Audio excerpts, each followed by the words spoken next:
Hey guys, this is OddOneGaming. This is going to be another Godforge video. In today's video, I'm going to show you the team that I used in order to beat Fafnir on 151. Actually, the team that I did to compete to do as much damage as possible on floor 151 of the Fafnir boss. And I actually did 80 something million with this one. So let's check this one out.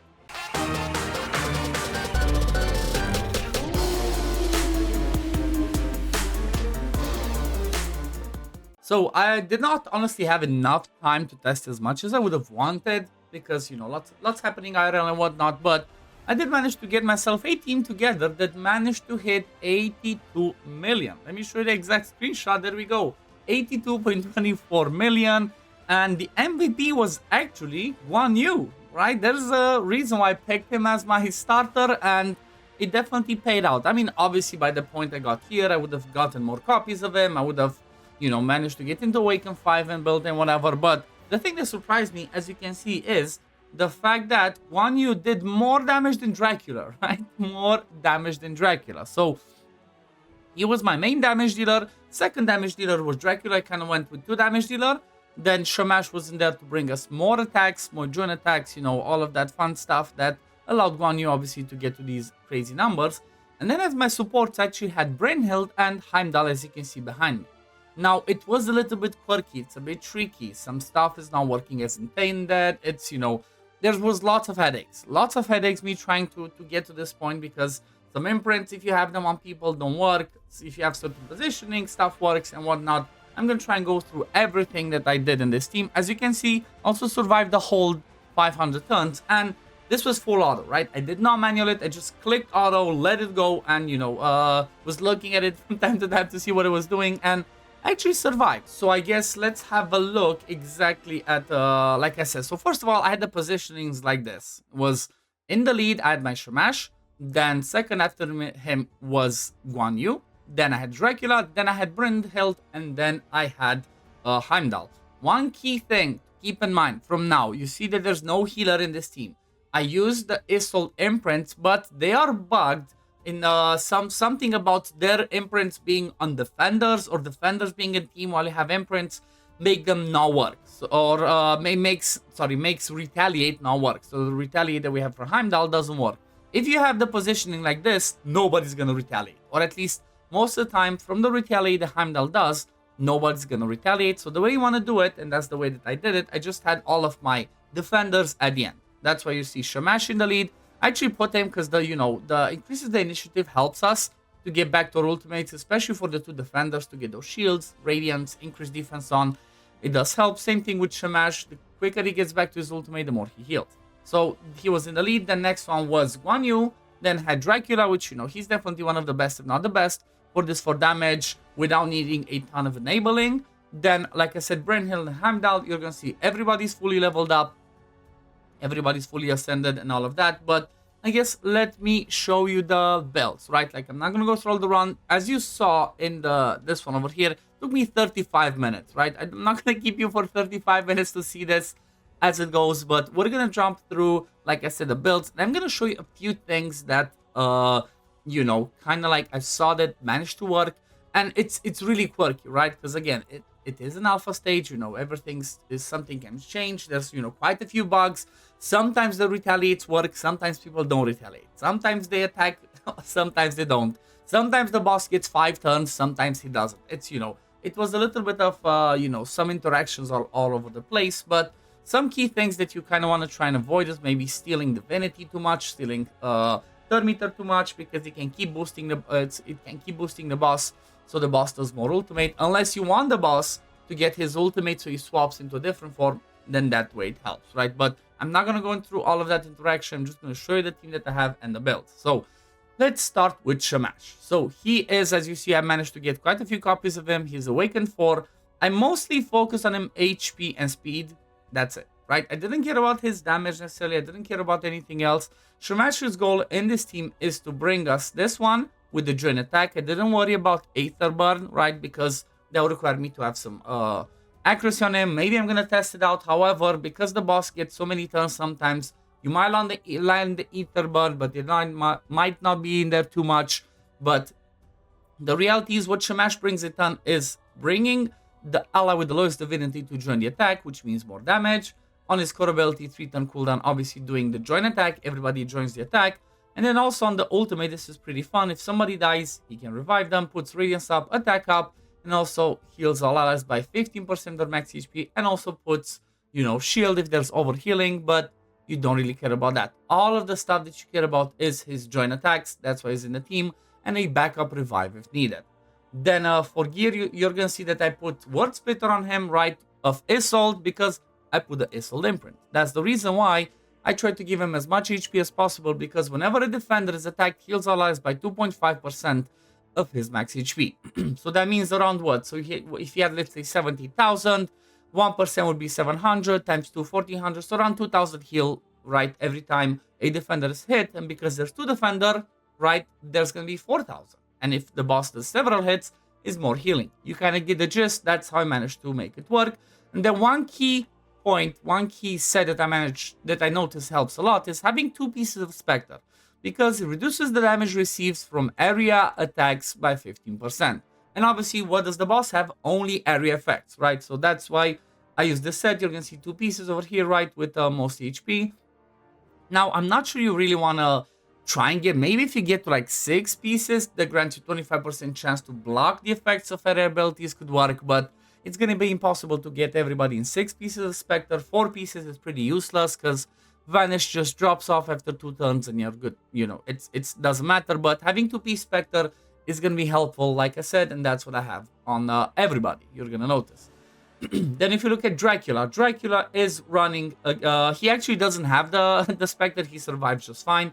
You're gonna see again, Dracula has some speed, over 200 accuracy to make sure he lands his debuffs, and again, 8 ton of HP, because what he's gonna have is another Isolde imprint, and the weapon I went with the Heka, right? So it's like, the reason why I went with this is because I wanted the accuracy and HP. I didn't have any other better ones maxed out that would make sense, so that's why I just said, you know what, let me go with Heka. It gives me accuracy, gave me HP percent, which is gonna give him even more HP, right? For the sake of this healing, so I said that works just fine. And you're gonna see just HP percent, then accuracies, and then some speed. That's about it, right? Ideally, I would have loved to have somebody else in the team, like a Quetzalcoatl. That's what I've been hunting for every single day. I could not get one single copy. So I kind of like the speed lead. I kind of like the speed of rotating more my abilities. But you know what? That's what I have, and that's what I used.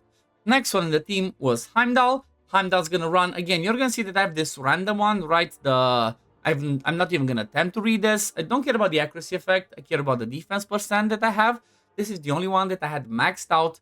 That's a legendary. They gave me this much defense percent. I put another Isolde imprint on this one, and I just used it because, you know, it gave me the stat that I needed.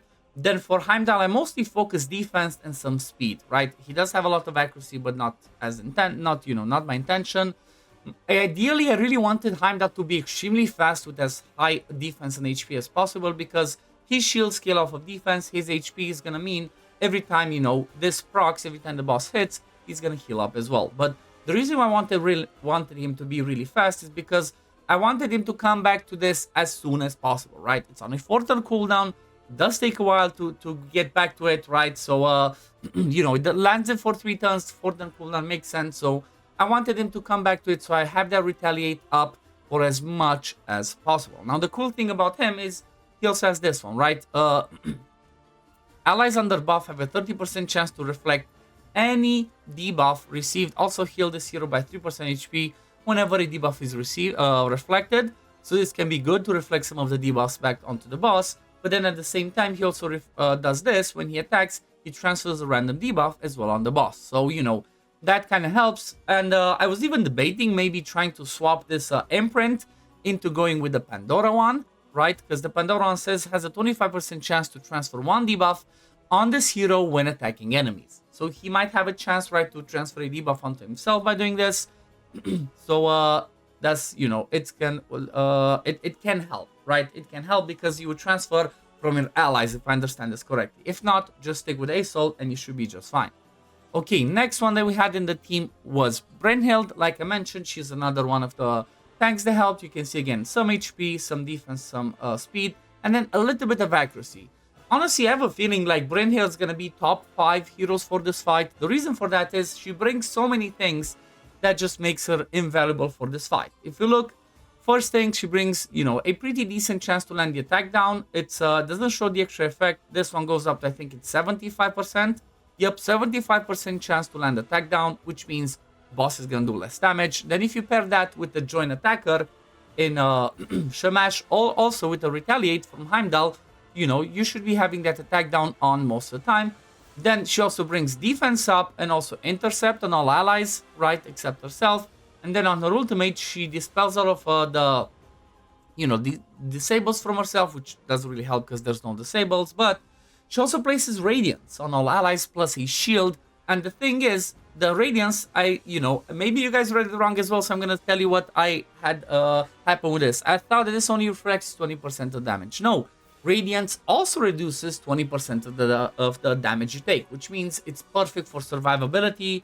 Then she also has a quirky passive that, you know, if she's attacked under a Radiance, places Blaze on the enemy, right, on the boss. Now, that might help with damage, but it might not help as much when the boss, you know, is in the phase where the boss gains more divinity by having Blaze on. So, you know, take this with a pinch of salt, but overall, she's just amazing for this fight. She actually ran Sword of Flame. Again, this is the one that I had that gave me, you know, some survivability. This is the one that I had available maxed out. I've been farming it on and, you know, don't have all the weapons that I would want maxed out. It's hard to try and get the right heroes, try and get the weapons, try and get the gear, but I mostly focused on, like I said, some accuracy, some defense percent, and then obviously at least a speed boost. But that's her. And then the MVP, honestly, the MVP of this fight, the main damage dealer is Guan Yu, right? So, people ask me how did I keep him alive? I think it's just a combination of the shields, of the radiance, of the increased defense, and also of the Spectre set, right? Because, yeah, his total stats, you're going to see they're not too high, but because I have, you know, so many Isolde imprints in there to heal my team, and so much survivability, plus decreased attack from Brynhild, he actually stayed alive. So let's see what he is rocking. So for Guan Yu, I tried to get him fast, get him over 200 accuracy so he lands his drain, because in order for him to be valuable and do a ton of damage, you need to have drain, because this is where most of his damage came from. If the target is under drain, then inflicts additional damage equal to 5% of the target's max HP. So you 100% want to have drain. If you don't have drain, he's useless, right? If he doesn't place it himself, or somebody else places it from the team, he's not going to be helping you. He's not going to be doing the damage that you see that I'm doing with him. And that's the cool thing is he places it himself from the, you know, from the core ability. And I think it goes on for a 3-turn, right? Let me see. So it goes on for 2 turns. I think there was something that says it extends it to 3 turns, but still, you know, he places it most of the time. Sometimes it's on, sometimes it's off. Also, the cool thing is, when the boss is in the exhausted phase, after the boss does the ultimate from the enraged phase, the boss places drain on himself for 3 turns, which allows Guan Yu to do the insane amount of damage. But let's look at how do I have him built. Like I mentioned, I do have him in 2 pieces Spectre, 2 pieces Avenger, but do keep this in mind. This is really important, just so you know how you have to keep your team alive. If you have anything that's like Avenger or Drain, keep in mind that you're not going to be healing enough. Same thing goes with the barriers. If the boss is at 0 HP, you're not going to be healing with the Avenger sets. You're not going to be healing from the drains. You're not going to be putting barriers, because damage you inflict appears, but you decrease 0 of the boss's HP. So definitely keep that in mind, right? This Avenger set is useless because it only works when the boss has HP. Once it drops to 0, you're going to see every time they do hits, it just appears as number 1. And that's it, right? Just 1 heal, so that's useless. That's why lifesteal, right? Lifesteal type things are not going to be helpful in this fight. Definitely keep that in mind. But Spectre is, because again, reduces damage received from area attacks by 15%. That's pretty good, because guess what? The boss only does area attacks. For him, I had accuracy on the helmet, HP percent on the pauldrons, HP percent on the chestplate, more accuracy on the gauntlets, defense percent on the legs, and then speed on the boots, right? You're gonna see again some speed, some accuracy, and then kind of like a balance between HP and defense percent. It's kind of hard to get him extremely tanky because he's obviously rare and has lower base stats, but it still worked. And then for the weapon, again, I'm not sure this is the best one, and I'm not 100% sure. I have to double check some hits. I'm not sure if this actually helps, right? Because it says inflicts 30% increased damage to targets under bleed, which is what Dracula brings. So I'm not sure if it influences his first, you know, the damage of the max HP. I have to double check it, but This is the one that I had that, you know, had some stats in there, so I just used this. And then the passive, this is one that's really important. This was the best imprint for him because Bauk's imprint says you have a 25% chance to counterattack when you receive a debuff or disable. Well, guess what? The boss does a ton of debuffs. I had certain instances where he counterattacked like 3 times, right? Twice because of this one, and then once because of the retaliate that was on our team from Heimdall, right? So definitely keep that in mind. For people that you want to attack more, Bauk might be one of the best ones to get out there.